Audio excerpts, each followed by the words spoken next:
Queen Silvara stood at the massive window of her throne room and watched 3 moons rise over the crystal spires of Ethera Prime.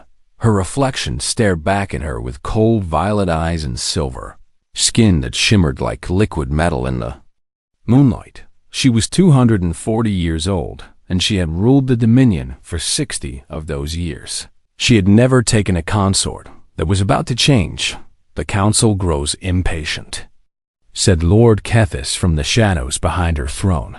He was ancient even by Etheran standards, and his voice carried the weight of centuries of political maneuvering. "The peace treaty with the humans requires a symbolic union. I am aware of what the treaty requires." Silvara replied without turning. "Then you understand that you must choose soon." "I understand that I must choose wisely." She finally turned to face her spymaster lord. Kethis was tall and thin, and his face showed no emotion as he extended a holographic display containing 12 human profiles. "These are the candidates Earth has offered," he said. "Their government assures us that any of these men would make a suitable consort for the Queen of the Etheran Dominion." Silvara scrolled through the profiles with growing disinterest.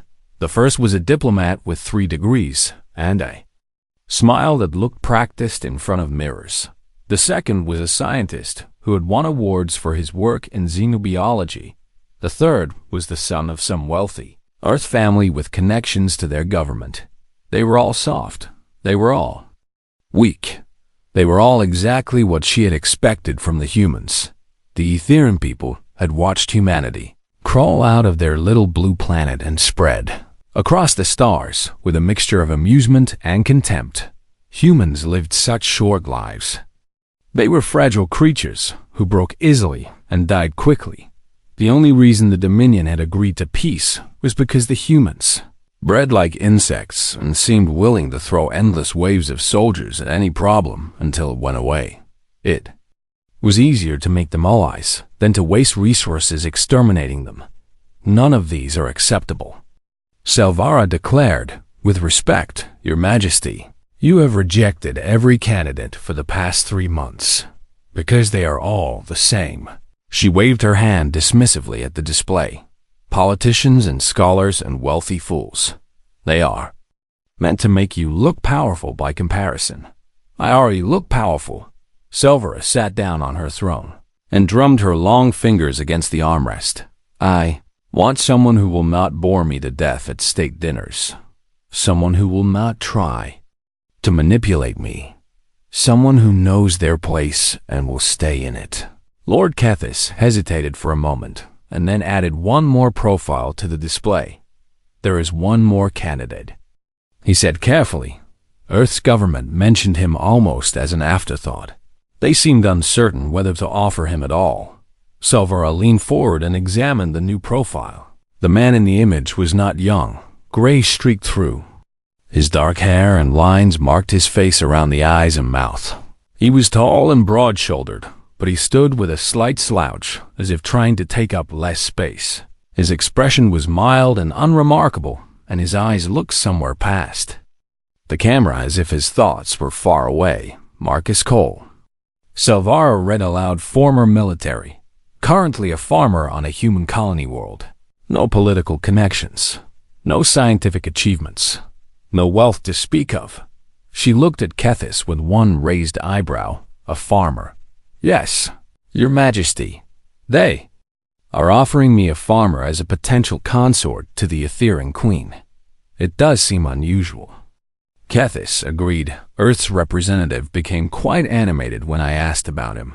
He said that Mr. Cole was a simple man who had retired from military service to grow vegetables.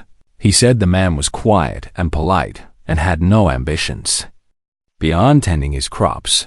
Silvara studied the image again. There was something about the man that she could not quite identify. He looked ordinary. He looked harmless. He looked like exactly the kind of person who would stand beside her throne and smile for the cameras and never once try to challenge her authority or involve himself in Etherean politics. "Tell me about his military service," she said. Kethis checked his records and frowned slightly. "There is surprisingly little information available. He served for approximately 15 years in some branch of their armed forces. The specific details appear to be classified. Earth classifies many things. They are a paranoid species. Selvara considered this for a long moment. A former soldier turned farmer. A simple man with no connections or ambitions. Someone the humans themselves seemed almost embarrassed to offer. He was perfect. I want to meet him. She announced, Your Majesty. Arrange it. I want him brought to Ethera, Prime within the month. Lord Kethis bowed his head in acknowledgement, but his ancient eyes held something that might have been concern. Are you certain this is wise? We know almost nothing about this man. That is precisely why I want him. Selvara replied, A politician would scheme. A scientist would analyze. A wealthy man would try to buy influence. But a farmer, she smiled coldly, a farmer will be grateful for the honor and will know his place. He will be a symbol and nothing more. As you wish. Your Majesty. 3 weeks later, Marcus Cole arrived on Ethera Prime. He stepped off the transport ship carrying a single worn bag over one shoulder and wearing simple clothes that looked out of place among the gleaming crystal architecture of the capital city. Selvara watched his arrival from her private viewing chamber, high above the landing platform. She observed how he looked around at the alien world with an expression of quiet wonder. She noted how he bowed clumsily when the welcoming party greeted him and how he struggled to pronounce the Etherean words of thanks he had obviously practiced. She saw a simple man who was overwhelmed by the honor being given to him. She saw exactly what she wanted to see. What she did not see was how his eyes had already catalogued every guard position on the landing platform. She did not notice how his body moved with a strange economy of motion despite his apparent awkwardness. She did not wonder why Earth's government had smiled quite so broadly when she announced her selection. She did not ask herself why a man who had served 15 years in the military had no visible scars except for the faded marks on his hands that he would later attribute to farming accidents. Queen Selvara of the Etherean Dominion believed she had chosen a puppet, a symbol, a harmless human farmer who would decorate her throne room and validate the peace treaty and never cause her a moment of concern. She was wrong about all of it, but she would not discover that truth for many months yet, and by then everything would have changed. 6 months passed on Ethera Prime and Marcus Cole became invisible. Not literally, of course, but in the way that truly harmless things become invisible when you stop watching them. He faded into the background of palace life like furniture or decoration. The guards stopped tracking his movements after the 2nd month. The nobles stopped whispering about him after the 3rd. Even Lord Kethis eventually turned his attention to other matters when the human consort proved to be exactly as boring. He appeared. Marcus spent his mornings in the palace gardens. He had requested a small plot of land where he could grow earth vegetables, and Queen Selvara had granted it as an amusement. She would sometimes watch from her balcony as he knelt in the dirt with his hands buried in the soil and a look of peaceful concentration on his weathered face. He grew tomatoes and peppers and something called basil that smelled strange but pleasant. He shared his harvest with the kitchen staff who had been terrified of the alien at first, but who now greeted him with warm familiarity. The human is making friends with the servants, Lord Kethis reported to the Queen one evening. Is that a problem? It is unusual. Most consorts concern themselves with politics and influence. Yours concerns himself with vegetables. Selvara smiled at that. Let him have his vegetables. At least he is not causing trouble. But Marcus was doing more than growing vegetables. He was watching. Every morning when he walked to the gardens, he counted the guards and noted their positions. Every evening when he returned to the royal quarters, he observed which doors were locked and which were merely closed. Every night when the palace slept, he lay awake in the darkness and listened to the patterns of patrol footsteps in the corridors outside. He had identified 17 different escape routes from the palace within his first week. He had memorized the faces of every noble who looked at the queen with something darker than loyalty in their eyes. He had noticed things that no simple farmer should have noticed, like the way Lord Kethis met privately with certain military commanders every third night, like the coded messages that passed between three noble houses during state dinners, like the subtle increase in armed guards around the queen whenever certain council members were present. Marcus hoped he was being paranoid. He had spent too many years seeing threats in shadows, and he had retired specifically to escape that constant vigilance. But the old instincts would not stay quiet. Something was wrong in the Etherean Dominion.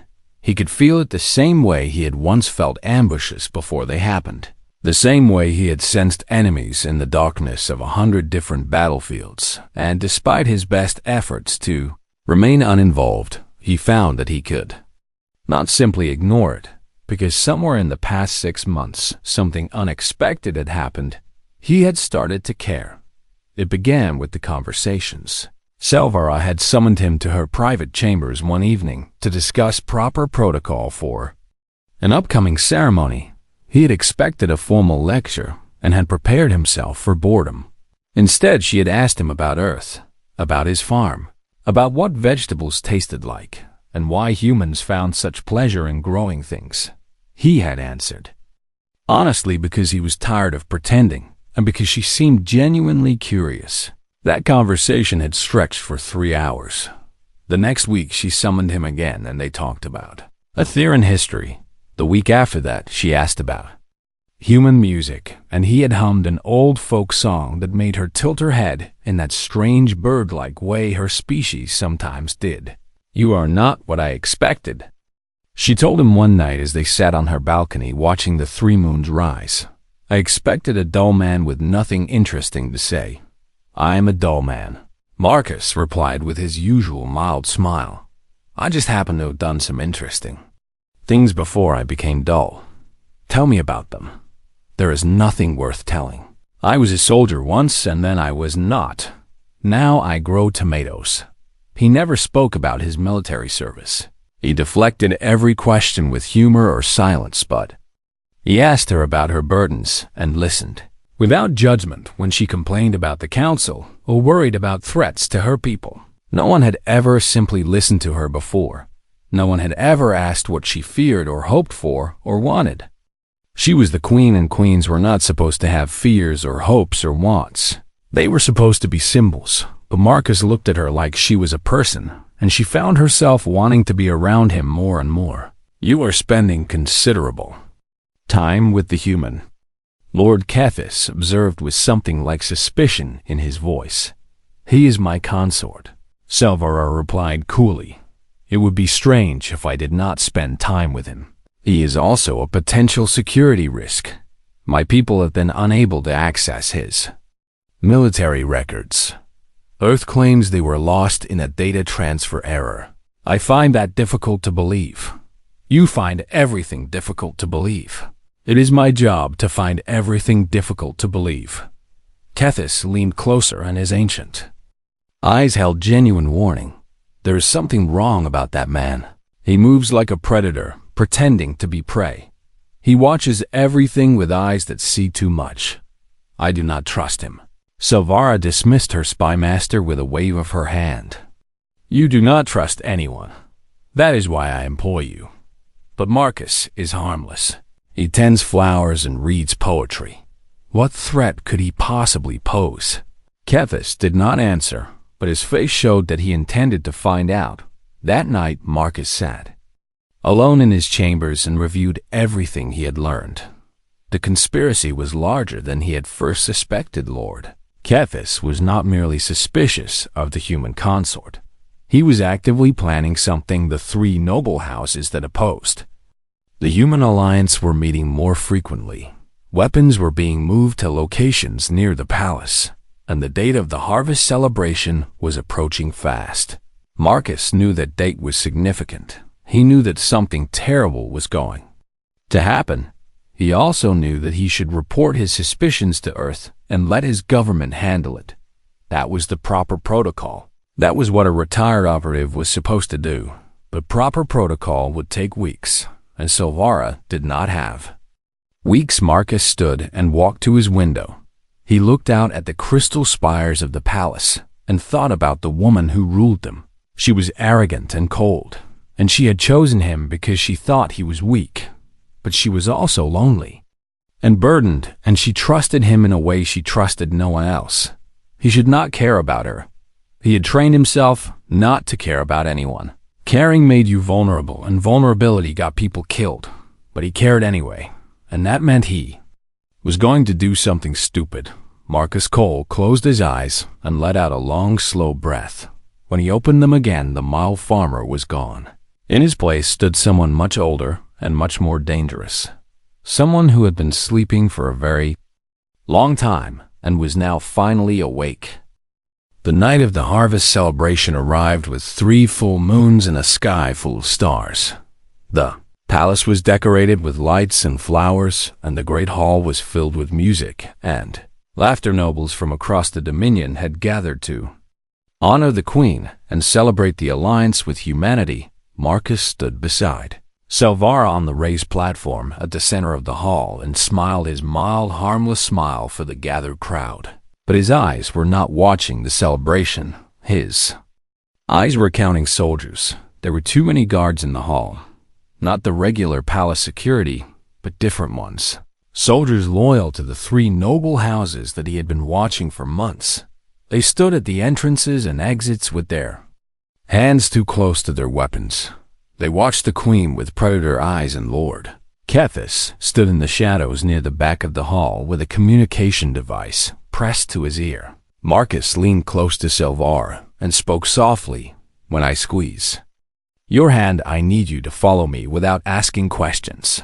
Silvara looked at him with confusion. "What are you talking about? Do you trust me?" The question caught her off guard. She had never considered whether she trusted her human consort. He was a farmer, a symbol, a decoration for her throne. But she remembered the long conversations on her balcony. She remembered how he listened when no one else would. She remembered the way his eyes sometimes looked at her like she was the most important thing in the universe.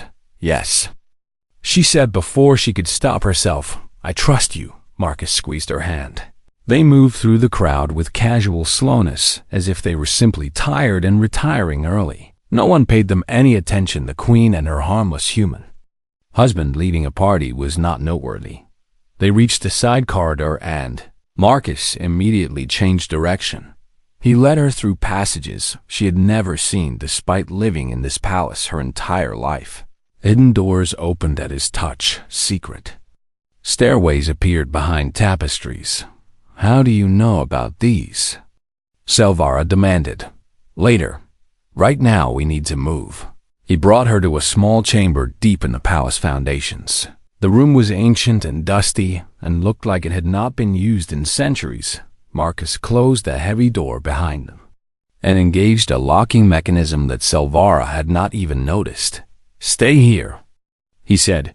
"Do not open this door for anyone except me." "What is happening?" "Lord Kethis is leading a coup. He has allied with 3 noble houses who want to end the peace with humanity. They plan to kill you tonight and blame me for it." Silvara felt the blood drain from her face. "Kethis. He has served my family for 200 years, and he has been planning to betray you for at least 2 of those years." Marcus moved toward the door, and Silvara grabbed his arm. "Where are you going?" "To handle the situation. There are at least 50 soldiers loyal to the conspiracy in the palace. Right now, you cannot fight 50 soldiers. You are a farmer." Marcus looked at her with eyes that no longer held anything mild or harmless for the first time. Silvara saw what Lord Kethis had seen, what her spymaster had tried to warn her about.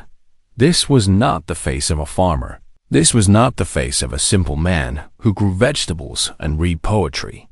This was something else entirely. "Stay here," Marcus said again, and then he was gone. The assault on the royal chambers began at midnight. 50 elite soldiers stormed through the corridors with weapons drawn and murder in their hearts. They had been promised wealth and glory by Lord Kethis. They had been told that the Queen was weak and her human consort was weaker. They expected to find her asleep and defenseless. They did not expect to find the chambers empty, and they certainly did not expect the voice that spoke from the darkness. Behind them, I counted 63 of you in the compound tonight. The soldiers spun around with weapons raised. You only sent 50 inside. A figure stepped out of the shadows. It was the human consort. The harmless farmer. He was unarmed. The other 13 are already dead. The squad leader laughed nervously. You think you can frighten us with words? You are one human against 50 Etherean warriors. You will die screaming. No, Marcus said calmly, I will not. He tilted his head slightly as if considering something. My name is not really Marcus Cole. That identity was created 6 years ago, when your intelligence services started looking for human weaknesses to exploit. My actual designation is Prometheus 7. I was the commander of Earth's Black Horizon Division. The soldiers exchanged uncertain glances. None of them had heard of Black Horizon, but something about the way the human spoke made them hesitate. I have killed 9,412 sentient beings across 23 species in my career. I retired because I was tired, not because I forgot how. He took one step forward. You have about 4 seconds to surrender before I add 51 to that number. The squad leader snarled and raised his weapon. 4 seconds later, he was dead. The battle lasted less than 3 minutes. It should not be called a battle. Battles imply two sides with relatively equal chances of victory. This was something else. This was a force of nature moving through the corridors of the palace. The soldiers fired their weapons, but Marcus was never where they aimed. He moved like water, like shadow, like death itself given human form. He killed the first 10 with their own weapons before anyone could react. He killed the next 20 with his bare hands in combinations of strikes that the Etherean warriors had never seen before. The final 20 tried to run. They did not get far. Lord Kethis watched through the security feeds with growing horror. He had studied human military capabilities for decades. He had dismissed them as inferior, numerous but weak, dangerous only in large groups. He had never imagined that a single human could do this. When the last soldier fell, Marcus stood alone in a corridor painted with silver blood. He was breathing slightly harder than normal. That was his only sign of exertion. He looked up at the security camera, and Kethis felt his ancient heart freeze. In his chest, the human smiled. It was not a pleasant smile. Your turn, Marcus said. Kethis ran. He made it almost to the landing platform before Marcus caught him. The spy master was old and slow, and he had spent too many centuries letting others do his fighting. Marcus did not kill him. He needed Kethis alive to confess. He needed proof for the other nobles who might not believe their queen. But he did break both of the ancient Etherean's legs so that he could not run again. Then he arranged the bodies of the 50 soldiers in a precise pattern in the main corridor. A Etherean symbol meaning traitor. He wanted to send a message. The message was received. When Selvara emerged from hiding at dawn, she found her palace secured and her enemies defeated. She found Lord Kethis bound and broken and confessing everything to the guards who had remained loyal, and she found Marcus Cole sitting alone in the royal garden, covered in silver blood and staring at his hands. She walked slowly toward him. She sat down in the dirt beside him without regard for her royal robes. Who are you? She whispered. Marcus did not look at her. I do not know anymore, he said quietly. I was hoping you could help me figure that out. 3 days after the failed coup, Selvara sat alone in her private viewing chamber and watched the security footage for the 23rd time. The images never changed. They showed the same impossible things no matter how many times she reviewed them. A single human moving through her elite soldiers like wind through tall grass. A farmer who was not a farmer, breaking bodies with movements too fast for the cameras to properly capture. A mild, quiet man transforming into something that made her battle-hardened guards look like children playing with toy weapons. She paused the footage on a single frame. Marcus Cole stood in the center of a corridor surrounded by the bodies of 12 Etherean warriors. His face was calm. His posture was relaxed. There was no rage in his expression and no fear. Just the focused concentration of a craftsman doing work he had done 1,000 times before. Silvara closed her eyes and tried to reconcile this image with the man who had shared breakfast with her and asked about her favorite childhood memories. She could not do it. They seemed like two entirely different beings. A gentle human who made her laugh and listened to her fears. A killing machine who could end 50 lives without breaking a sweat. Which one was real? Was either of them real, Your Majesty? She opened her eyes to find General Vectus standing at attention. He was the commander of her remaining loyal forces, and he looked deeply uncomfortable. The human has requested an audience. He says he will understand if you refuse. Silvara considered refusing part of her wanted to send Marcus Cole back to Earth on the next available transport and never think about him again. That part was the Queen cold and practical and unwilling to show weakness, but another part of her remembered the night before the coup, the way he had squeezed her hand and asked if she trusted him, the way she had said yes without hesitation. That part wanted answers. Send him in, she said. Marcus entered the chamber slowly. He had bathed and changed clothes, but exhaustion lined his face, and his eyes carried a heaviness that had not been there before. He stopped at the appropriate distance for a subject, addressing their sovereign, and waited. You lied to me, Silvara said. Her voice was ice. I never lied. Marcus replied quietly. I was a farmer. I am your husband. Both of those things are true. You are also a weapon. I was. He met her eyes without flinching, and she saw pain there. Real pain that could not be faked.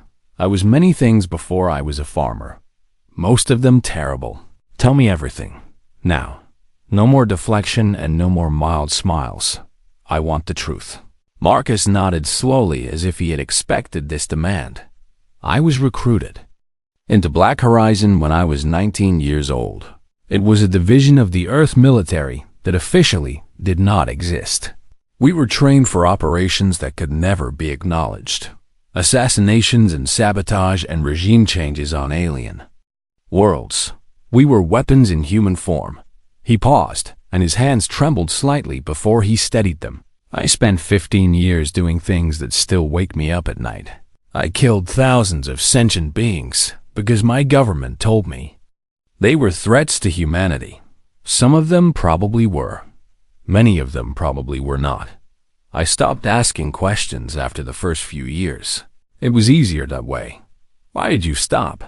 Because I started having dreams. Marcus looked away toward the window and the crystal spires beyond. I dreamed about the faces of everyone I had killed. They would line up and stare at me with eyes that asked why. I never had good answers for them. So I requested retirement. Earth agreed because I had become a liability. Too many memories and too much guilt. They gave me a new identity and a farm on a colony world and told me to disappear. I was happy to do it. Then why are you here? Because your government was planning this coup. For years, Marcus turned back to face her. Earth intelligence identified the threat 18 months ago. They knew that Lord Kethis was working with noble houses who wanted to restart the war. They knew you were the primary target. They needed someone close to you, someone who could protect you without being detected, someone your enemies would underestimate. Silvara felt cold realization spreading through her chest. They offered you as a candidate. They manipulated my selection. Yes, so everything was a mission. Her voice cracked slightly despite her efforts to keep it steady. The conversations and the poetry and the breakfasts in the garden. All of it was just you completing your assignment. No. Marcus spoke the word with sudden force. That is what I keep trying to explain. The protection was my mission. Everything I did to keep you safe was my assignment from Earth. But the rest of it, he struggled to find words and his composed mask slipped enough for her to see something raw underneath. I was not supposed to feel anything. I was supposed to be invisible and vigilant and emotionally detached. That is how I survived 15 years in Black Horizon, by not caring about anyone. But you kept asking me questions that no one had ever asked. You treated me like a person instead of a symbol. You laughed at my terrible jokes about tomatoes. You made a sound that might have been a laugh if it had not been so broken. I was not supposed to look forward to our conversations. I was not supposed to care whether you slept well or ate properly. I was not supposed to feel my chest hurt when you smiled. But I did. I do. And I am very bad at following orders. Selvara did not know what to say. Her entire understanding of their relationship had shattered like crystal against stone. She had thought she was using him, a puppet husband chosen for his harmlessness. Instead, he had been using her, a mission asset chosen for her strategic importance. But somewhere in the middle of all that mutual deception, something real had apparently grown.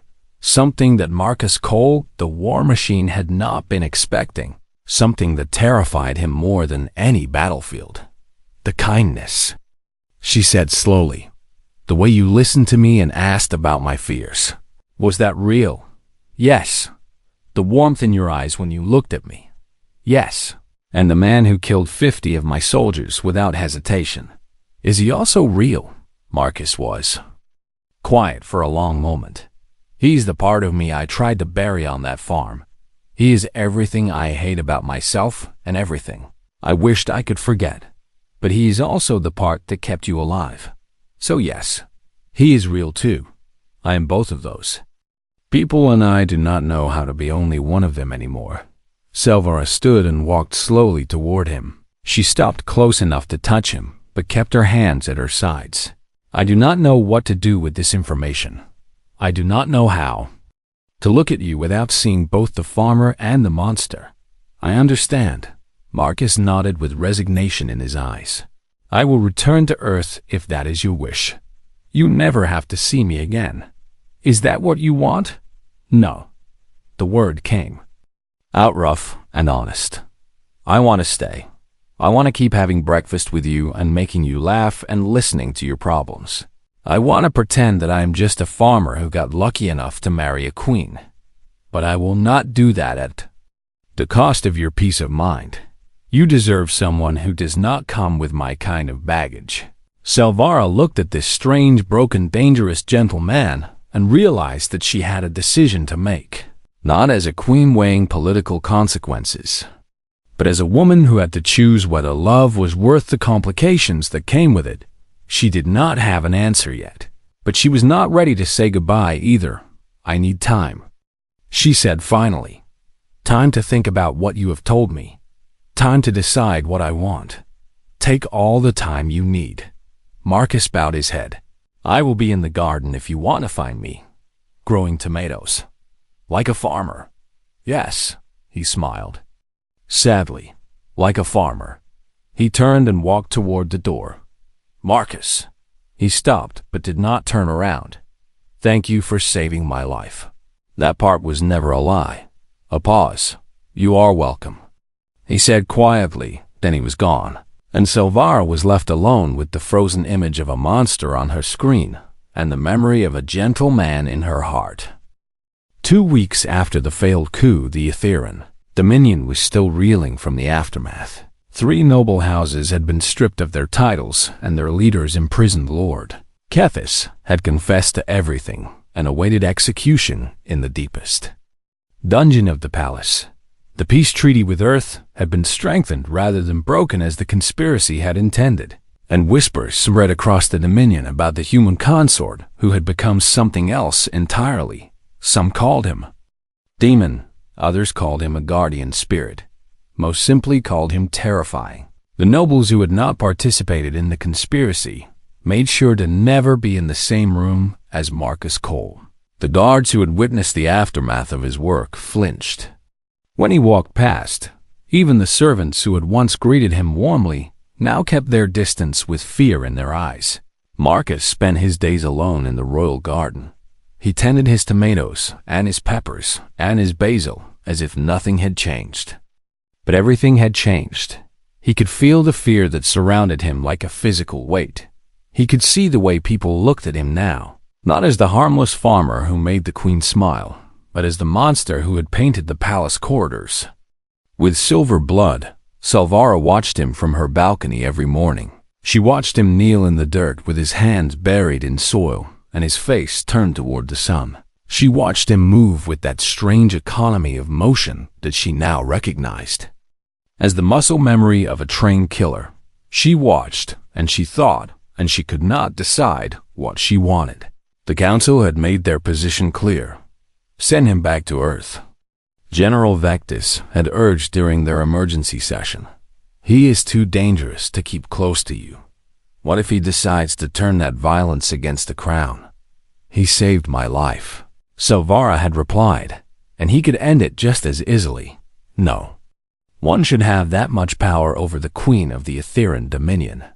They were not wrong. Marcus Cole was dangerous in a way that no consort should be. He had proven capable of things that made her strongest warriors look like amateurs. One man should not be able to do what he had done. And yet she remembered the way he had looked at her after the battle, covered in blood and surrounded by bodies, and all he had wanted was to sit in the garden and figure out who he was. She remembered the tremor in his hands when he confessed his past, the self-loathing in his voice when he described the things he had done, the hope and fear tangled together when he admitted that he cared for her. That was not a monster. That was a man who had been turned into a weapon and desperately wanted to be something else. On the 15th day after the coup, Silvara finally made her decision. She descended from her balcony and walked through the palace corridors. Guards stiffened as she passed servants, bowed and hurried away. She ignored all of them and continued to the garden where Marcus knelt among his tomato plants. He looked up as she approached, and his expression was carefully blank. Your Majesty, the council wants me to send you back to Earth.